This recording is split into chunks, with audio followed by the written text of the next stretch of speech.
पंखुड़ी अपने होने वाले पति और ससुराल से कतई खुश नहीं थी और मम्मी की नज़र में ये सब एक बचपना था।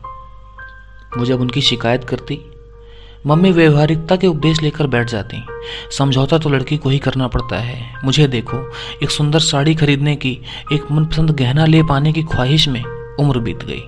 तुम्हें क्या पता कितनी तकलीफ होती है एक दिन में 100 बार मन मार कर जीने में। और फिर देख, धन से सारी दुनिया में सम्मान भी मिलता है। सारे रिश्तेदार इस रिश्ते के होने से हमें कितना मान देने लगे हैं। नमस्कार, आज की इस कहानी का शीर्षक है देखा तो सिर्फ तुमने है और इसे लिखा है भावना प्रकाश जी ने। पंखुड़ी का चीत्कार करता मन ये मानने को तैयार ही नहीं था कि अब नयन से उसका कोई रिश्ता नहीं रहेगा। उसे अब जिंदगी भर के लिए किसी और को समर्पित हो जाना पड़ेगा। नयन उसके लिए पराया होगा और वो नयन के लिए। क्या 7 फेरों की अग्नि कोमल भावों को जलाकर राख कर पाएगी? और इससे भी बड़ी बात यह कि क्या वो गर्वित के फ्रेम में सजी तस्वीर बनकर जी पाएगी, बिना अपनी अस्मिता के, सिर्फ एक शोपीस की तरह? पर वो फैसला ले चुकी है। पर क्या सचमुच में वो फैसला ले चुकी है या मम्मी को अपना फैसला खुद पर थोपने दे चुकी है? तभी उसका ध्यान ब्यूटिशियन की ओर गया और वो उसका मन समझ गई। नयन के साथ रहकर उसे भी मन पढ़ना आ गया था। उसे पता है कि शहर के सबसे प्रसिद्ध ब्यूटी पार्लर से सबसे कुशल ब्यूटिशियन आज अपनी कला से संतुष्ट नहीं हो पा रही है। क्या हुआ, मैं सुंदर नहीं लग पा रही? उसे परेशान से देखकर पंखुड़ी थोड़ा मुस्कुराकर पूछी। वो सकपका गई। नहीं, आप सौंदर्य की प्रतिमा है, पर कहीं कुछ कमी लग रही है जो समझ में नहीं आ रही। पंखुड़ी ने हल्की सी हंसी के साथ कहा, चिंता मत करिए, मैं संतुष्ट हूं। और वहां से उठ गई। अपने लेटेस्ट कशीदाकारी का बेशकीमती लहंगा नजाकत के साथ उठाए पार्लर का कमरा और कॉरिडोर पार करते कार तक पहुंचते हुए पंखुड़ी सारी तारीफ भरी नजरें हसरत के साथ अपनी ओर उठी महसूस कर रही थी। कार में बैठकर ड्राइवर को चलने का आदेश दे पंखुड़ी ने सिर हेडरेस्ट पर टिकाकर पलकें मूंद ली। कैसे कहती ब्यूटिशियन से कि वो जानती है कि क्या कमी है। मन की सच्ची खुशी के बिना कोई सुंदर कैसे लग सकता है भला? फिर क्या फायदा ऐसी सुंदरता का जिसके दम पर मम्मी को गुमान था। वो लड़के वाले मांग कर ले जाएंगे, लड़के वाले मांग कर तो ले जा रहे थे, पर बिल्कुल वैसे ही जैसे कोई प्रदर्शनी में सजी पेंटिंग पर मुग्ध होकर मुंह मांगे दाम देकर कहेगी, इसे मेरे इंटीरियर डेकोरेटर के पास फ्रेम कराने भेज दो। तभी नयन का वॉइस मैसेज आया, तुम्हारे नेट के एग्जाम की डेट आ गई है, उसका लिंक और सभी डॉक्यूमेंट्स तुम्हारे लैपटॉप में डाउनलोड कर दी है। All the best for everything. एक मैसेज और था जिसे सुनने के बाद पंखुड़ी अपने आंसू नहीं रोक पाई। हमेशा खुश रहना और कभी भी किसी भी चीज की जरूरत पड़े तो बिल्कुल भी संकोच मत करना। हम दोस्त थे और दोस्त ही रहेंगे। पंखुड़ी ने एक लंबी सांस के साथ आहें भरी। तुम इतने समझदार और इतने बुद्धू एक साथ कैसे हो सकते हो? क्यों नहीं समझ पाए तुम मेरा मन? नहीं, ऐसा नहीं हो सकता कि तुम मेरा मन समझ नहीं पाए थे। फिर तुमने क्यों नहीं मेरा साथ दिया? ऐसा नहीं हो सकता। मुझ में तो आत्मविश्वास की कमी थी, पर तुम में तो नहीं थी। फिर वो आत्मविश्वास मम्मी का मन बदलने में क्यों नहीं काम में लाए? और मैं भी कितनी बेवकूफ हूं, तुम्हें यह समझाने की कभी कोशिश ही नहीं की कि मैं वहां खुश नहीं रहूंगी। क्या करूं, कैसे समझाती कि अपने आत्मसम्मान को गिरवी रखकर कोई खुशी नहीं खरीदी जा सकती। पर तभी पंखुड़ी के विचारों ने दिशा बदली। नयन से बेहतर इस बात को कौन समझ सकता है? उसने तो कदम कदम पर इतना सोच के पंखुड़ी रुक गई। तो क्या इसीलिए नयन ने उसकी मम्मी के विरुद्ध जाकर नयन अपना आत्मसम्मान आहत नहीं करना चाह रहा था? और यही सोचते हुए पंखुड़ी के मन में अतीत का चलचित्र चलने लगा। उसके घर के बगल में था नयन का घर। पहली बार नयन को जब लड़ते देखा था आत्मसम्मान के लिए। 6-7 साल के रहे होंगे दोनों। उस दिन वे दोनों पार्क में थे जो उनके घर के सामने सिर्फ चौड़ी सड़क के पार था। पापा उनकी निगरानी के लिए एक बेंच पर बैठे थे। तभी ऑफिस से एक जरूरी फोन आया। उन्होंने घर की ओर निकलते हुए यूं ही कह दिया, पंखुड़ी बेटा, अगर घर आना तो नयन का हाथ पकड़ लेना। मुझे नहीं पकड़ना किसी का हाथ, मैं खुद अपना ख्याल रख सकता हूँ। नेत्रहीन नयन के तमतमाए चेहरे को देखकर सब सकते में आ गए। तभी पापा ने बात संभाली। अरे बेटा, तुम तो अपना ध्यान रख सकते हो, पर पंखुड़ी नहीं रख सकती ना। कितनी अल्लड़ और लापरवाह है, चलती कहीं और देखती कहीं और है, इसलिए गिरती रहती है। मैंने पंखुड़ी से तुम्हारा हाथ पकड़ने को कहा था ताकि तुम उसका ध्यान रख सको। उस दिन नन्हे नयन ने जो प्यार से आगे बढ़कर उसका हाथ थामा, जो आज तक नहीं छोड़ा। कहा जाता है कि जब कुछ ईश्वर लेता है तो उसके बदले में बहुत कुछ अनोखा भी देता है। नेत्रहीन नयन इस बात का अनूठा उदाहरण था। गजब की चेतना और सतर्कता थी उसके अंदर। बहुत छोटी उम्र से वो अपना ध्यान खुद रखना सीख गया था। सच ही था, कई बार दोनों के मम्मी पापा ने देखा और इस बात पर हंसे कि पंखुड़ी लड़खड़ाकर गिरने वाली थी, और नयन ने आगे बढ़कर उसे संभाल लिया। पंखुड़ी कहाँ है और किस संकट में फंसने वाली है, वो ये महसूस कर सकता था। धीरे धीरे पंखुड़ी भी उसके लिए महसूस करना सीख गई। पार्क में बच्चे उसे साथ खिलाने की जिद करने पर मुंह बिचकाते। कुछ बच्चे तो साफ शब्दों में उसके अंधेपन की खिल्ली उड़ाते हुए उसको साथ खिलाने से मना कर देते थे। ऐसे में नयन के चेहरे पर छपी उदासी और बेबसी पंखुड़ी की बर्दाश्त से बाहर हो जाती। वो नयन के लिए सबसे झगड़ पड़ती और घर आकर भी कभी कभी तो बहुत दिनों तक गुस्सा रहती। उन बच्चों से बोलना, उनके साथ खेलना भी बंद कर देती। लेकिन नयन उसे समझाता, शांत करता और कहता कि वो खेले। नयन उसके जीतने से खुश होता है। वो पार्क की बेंच पर बैठ जाता और उसका खुश चेहरा और ताली बजाती भंगिमा पंखुड़ी की जीत की प्रेरणा बन जाती। पार्क में कुछ पतझड़ और बसंत बीतते बीतते पंखुड़ी थोड़ी समझदार हो गई। उसे नयन के खुश चेहरे के पीछे छिपी अकेलेपन की उदासी की परत साफ दिखाई देने लगी थी। लेकिन खेल छोड़कर नयन के पास बैठकर बातें करने का बनाया गया कोई भी बहाना नयन तुरंत समझ जाता। तू खेलेगी नहीं तो मैं तेरे साथ पार्क आना बंद कर दूंगा। अगर तुझे जीतते या जीत के लिए संघर्ष करते नहीं देखना है तो मेरे यहाँ आना बेकार है। नयन के स्वर की शक्ति पंखुड़ी के दिल को छू जाती। शुरुआती कक्षाओं में नयन को उसकी माँ ने घर पर ही पढ़ाया। बिना ब्रेल लिपि के सिद्धहस्त हुए वो स्कूल नहीं जा सकता था। पंखुड़ी स्कूल से लौटते ही सीधे नयन के घर आती। हालांकि मम्मी से इसके लिए बहुत डांट खाती, पर नयन से सारी बातें शेयर किए बिना उसे भूखी ना लगती और ना ही चैन पड़ता। कभी कभी मम्मी ज्यादा चिढ़ जाती तो पापा कहते, जाने दो, दोनों अकेले हैं और अपना अकेलापन बांट लेते हैं, ये तो अच्छी बात है। नयन के मम्मी पापा भी पंखुड़ी पर जान छिड़कते थे और अपने पापा की तो वो जान थी। उसके क्लर्क पिता ने फैसला किया था कि वो एक ही संतान करेंगे ताकि उसकी हर जरूरत पूरी कर सके। फिर वो भी दिन आया जब नयन को स्कूल जाना था। नयन के उत्साह का ठिकाना नहीं था। अकेलेपन की अंधी गुफा में उसका सिर्फ एक साथी था, पंखुड़ी। आज उसके सामने कैसी दुनिया खुलने वाली थी जो न सिर्फ उसे नए दोस्त देने वाली थी बल्कि कहीं न कहीं उसे सम्मान की श्रेणी में भी रखने वाली थी। वो भी सब बच्चों की तरह स्कूल जाएगा। उसके पास भी करने के लिए बहुत सारी गतिविधियां और लौटकर मम्मी से बताने की ढेर सारी बातें होंगी। पंखुड़ी ने गेट, फिर मैदान, फिर कक्षाओं का ऐसा खागा खींचा था कि उसे पूर्ण विश्वास हो गया था कि वो कहीं गिरेगा नहीं। लेकिन पहले ही दिन उसका सामना इस बेरहम दुनिया से हुआ। कुछ उसकी अतुलनीय मेधा और संजीदगी थी और कुछ अध्यापिकाओं की संवेदनशीलता और कुछ सहानुभूति थी कि पहले ही दिन से वो अध्यापिकाओं की इतनी प्रशंसा और प्रोत्साहन मिला कि कुछ बिगड़े हुए विद्यार्थियों की ईर्ष्या का कारण बन गया। वो उसे तरह तरह से परेशान करते, सिर्फ उपहास ही नहीं उड़ाते बल्कि उसकी नेत्रहीनता का फायदा उठाकर उसे चोट पहुंचाने का कोई भी मौका नहीं छोड़ते। स्कूल खुलने के 10 दिन बाद ही पंखुड़ी की बैडमिंटन की इंटर स्कूल प्रतियोगिता में चयन था। नयन को पंखुड़ी के ही वर्ग में रखा गया था ताकि वो अकेला महसूस ना करे। प्रिंसिपल मैडम ने भी पंखुड़ी को बुलाकर समझाया कि वो नयन का विशेष ध्यान रखे। यदि बच्चे उसके साथ दुर्व्यवहार करें तो उन्हें वो तुरंत बताए। लेकिन पंखुड़ी को पूरा समय खेल के अभ्यास में जाना होता था। वो लंच के समय या बहुत ही इंपॉर्टेंट क्लास अटेंड करके ही कक्षा में आती और नयन से पूछती सब ठीक है ना, तो वो खुश नजर आता। उस दिन पंखुड़ी बहुत खुश थी कि दर्शकों की भीड़ में नयन भी होगा उसका उत्साह बढ़ाने को। उधर वो शरारती लड़के नयन के साथ कुछ और ही खेल खेल रहे थे।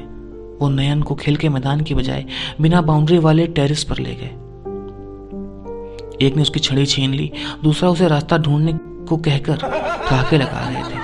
तभी एक टीचर वहां पहुंच गई और उनसे पूछी, तुमने अपनी दोस्त पंखुड़ी को यह सब क्यों नहीं बताया?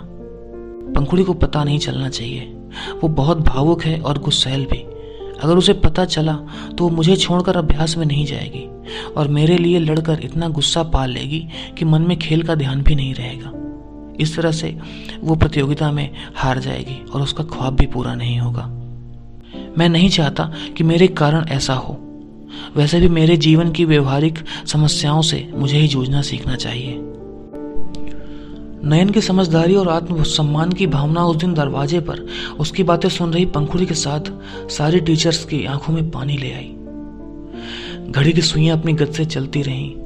कैशोर्य की दहलीज पर कदम रखने के साथ ही पंखुड़ी का असाधारण सौंदर्य लोगों की प्रशंसा के साथ साथ ईर्ष्या और पंखुड़ी की मां के असाधारण सपनों का कारण बनता जा रहा था। 18 के होते होते उसके रिश्तेदारों ने 3-4 रिश्ते बता दिए। घर में बात चलाई तो पंखुड़ी के पिता भड़क उठे। माँ और रिश्तेदार ने तमाम तर्क दिए, पर पिता की सख्त आवाज ने बातचीत का अंत कर दिया। जब तक पंखुड़ी जितना पढ़ना चाहती है उतना पढ़कर आत्मनिर्भर नहीं हो जाती, मैं उसकी शादी के विषय में कुछ नहीं सुनना चाहता। दरवाजे के पीछे से सब सुन रही पंखुड़ी का मन दौड़कर पापा से लिपट जाने को हुआ।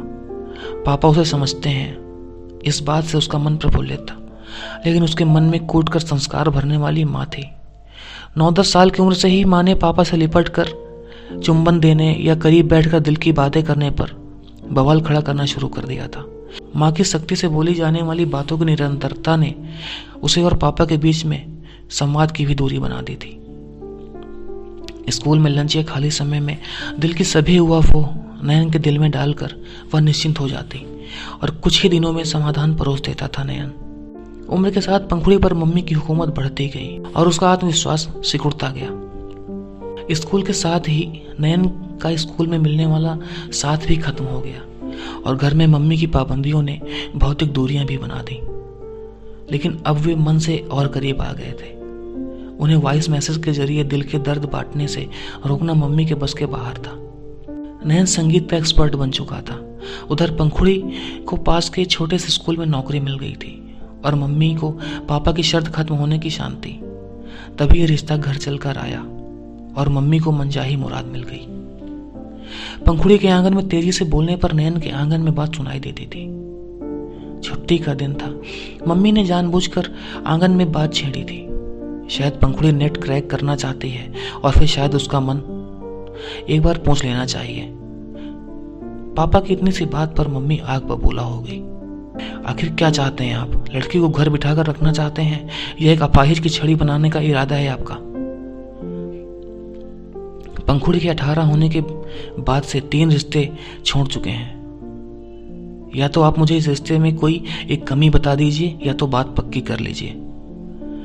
नयन ये सब कुछ सुन रहा था। पंखुड़ी फिर भी उसकी राय लेने गई तो उसने कह दिया, रिश्ते में कमी तो सच में कोई नजर नहीं आती, तुम खुश रहोगे। पंखुड़ी के शब्द निशब्द हो गए और पलकों से नदी बह चली। मम्मी की अनुपस्थिति में पापा उसकी राय जानने आए थे। बहुत सोबुगाया था मन, लेकिन क्या कहती। उसने और नयन ने दिल की गहराई में दफन अपने जज्बातों को शब्द ही नहीं दिए थे कभी। अकेले में अपने जज्बातों को शब्दों का जामा पहनाने का कोई संबल उसके पास नहीं था। उसके शब्द मन में कैद छटपटा रहे थे।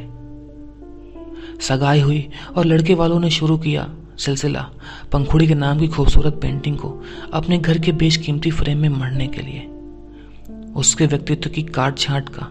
हालांकि मम्मी की खुशी का ठिकाना नहीं था जब पहली बार महंगी शोफर ड्रिवन कार पंखुड़ी को शादी की शॉपिंग के लिए लेने आई थी।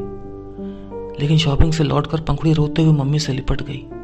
शॉपिंग के दौरान महंगे रेस्टोरेंट में लंच के लिए गए थे वो। उसके होने वाले पति गर्वित ने उसका मजाक बनाते हुए उसे कांटे छुरी से नजाकत के साथ खाना सीखने की हिदायत दी। रेस्टोरेंट में खाने से पहले शराब लेना उनके लिए एक स्टेटस सिंबल था। और फिर बहुत कुछ। घर आ गया। ड्राइवर की आवाज से पंखुड़ी वर्तमान में लौटी। अपना लहंगा समेटकर अपने कमरे में आ गई। तभी सास का फोन आया, तुम दोबारा पार्लर चली जाओ। हमारे उस लुच्चे वेडिंग प्लानर ने दगाबाजी कर दी। हमारे बिजनेस राइवल का थीम ही हमें बता दिया। जिनके बेटे की शादी अभी कुछ महीने पहले ही हुई थी, अब हम भी उसी थीम के ड्रेसेस पहनेंगे तो लोगों को लगेगा कि हम नकल कर ले हैं। ऐसे ही गफलत के लिए हमने सबकी दूसरी पोशाक तैयार करवा कर रखी थी। पंखुड़ी ने कहा, लेकिन अभी तैयार होने में तो पार्लर में 2 घंटे का समय लगेगा। तभी सास ने उसकी बात को रोकते हुए कहा, अरे अभी सब पीकर टुन है, बारात निकलने में समय लगेगा, तुम तुरंत जाओ। पंखुड़ी ने कहा, लेकिन मम्मी जी लहंगा बहुत लगता है। सास ने बहुत ही कड़क आवाज में कहा, देखो जो कह दिया वो करो, और एक बात तुम आज से ध्यान से सुन लो, हमारे यहाँ बहुओं को ना कहने की बिल्कुल भी इजाजत नहीं है। बात समाप्त करके सास ने फोन रख दिया। उसे मिलने आए नयन ने सुन लिया। थोड़ी देर पलकों पर नदी बांधे निशब्द बैठे रहे। नयन ने धीरे से पूछा, तुमने ये सब पहले क्यों नहीं बताया? तुम तो मेरा चेहरा पढ़ लेते थे, तुमने खुद ही क्यों नहीं पढ़ लिया? तुम कैसे नहीं देख पाए मेरा दिन ब दिन मुरझाता चेहरा? पंखुड़ी की वेदना नाराजगी के बहाव में बह रही थी। उसने अपने होंठ काट लिए। क्या वो नयन की नेत्रहीनता का मजाक बना रही थी? पर नयन उसकी व्यथा में उसके साथ बह रहा था। उसने पंखुड़ी के शब्दों को समान ढंग से लिया। हाँ, नहीं देख सका क्योंकि शादी तय होने के बाद से तुम मेरे सामने ही नहीं आई। पिछले 4 महीनों में एक बार भी नहीं। कोई वॉइस मैसेज भी भेजती तो तुम्हारी आवाज में ही तुम्हारी परेशानी दिख जाती मुझे। मैं तो तुम्हारी दूरियों के कारण यही समझता रहा कि तुम 7 फेरों के पवित्र अग्नि के सामने किसी और के होने से पहले मेरे प्रति अपने प्रेम को भूलना चाहती हो, इसलिए भौतिक दूरी का सहारा ले रही हो। और मैं भी इसीलिए भूलना चाहती हूँ। मैं तुम्हारे प्यार को भूल सकती हूँ भौतिक दूरी के सहारे? तुमने ये सोच भी कैसे लिया? कहते हुए पंखुड़ी मुड़ी और लहंगे से अटक कर गिरने को हुई कि नयन ने उसे तुरंत संभाल लिया। पंखुड़ी ने उसका हाथ कसकर पकड़ लिया। ये भी मैंने क्या कहा नयन? जो जज्बात कभी शब्द ना बन सके, उन जज्बातों को आज शब्द मिले। आज जब पंखुड़ी फूट फूट कर रोने लगी, नयन ने उसका चेहरा अपने हाथों में ले लिया और उसके आंसू पोंछते हुए बोला, अभी भी कुछ नहीं बिगड़ा है, तुम इस शादी से मना कर दो। मैं तुम्हारी मम्मी को मनाने में तुम्हारा साथ दूंगा। तुम? पंखुड़ी नाराजगी से बोली। देखो पंखुड़ी, बात को समझने की कोशिश करो। दोनों समस्याओं को अलग रखो। तुम्हारी मम्मी तुम्हारी शादी एक अपाहिज से यानी कि मुझसे नहीं कराना चाहती।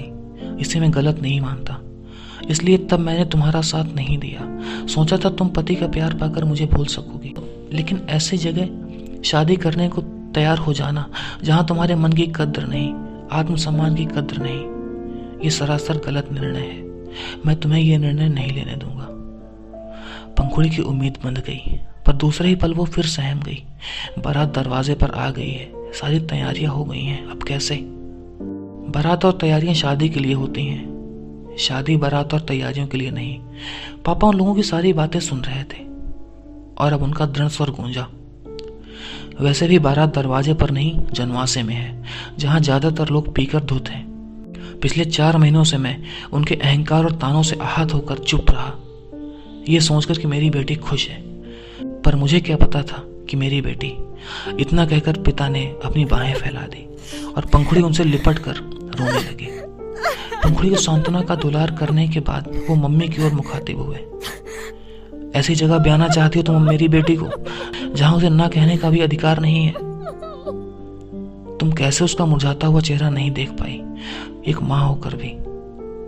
माँ ने अपना सिर झुका लिया। मुझे भी इस स्थिति की गंभीरता का एहसास आज ही हुआ जब पंखुड़ी की सास का फोन मेरे पास आया। बड़े ही अहंकारी लहजे में पंखुड़ी की दोबारा तैयार ना होने की शिकायत करते हुए पापा ने तुरंत पंखुड़ी की सास को फोन लगाया। आपके यहाँ बहुओं को ना कहने का हक नहीं है, पर हम तो कह सकते हैं ना। नाजों से पाली है बेटी मेरी, एक इंसान, एक व्यक्तित्व, कोई तस्वीर नहीं है जिसके आपके घर में फ्रेम में मरने की आप जगह दे देंगे। पापा फूट फूट कर रो दिए और पंखुड़ी को ऐसे दुलारने लगे जैसे सालों की कसर पूरी कर लेना चाहते हो। नयन जाने लगा तो उन्होंने पंखुड़ी को छोड़कर उसका हाथ थाम लिया और पंखुड़ी का हाथ उसके हाथ में देकर बोले, इसे देखा तो सिर्फ तुमने है, तुम ही इसे समझ सकते हो, इसका ध्यान रख सकते हो। देखना फिर कभी ये गिरने ना पाए, कभी हारने ना पाए। बस इतनी सी थी कहानी। अगर आपको ये कहानी पसंद आई तो मेरे चैनल को सब्सक्राइब करें और नोटिफिकेशन आइकन को ज़रूर दबाएं। Thank you.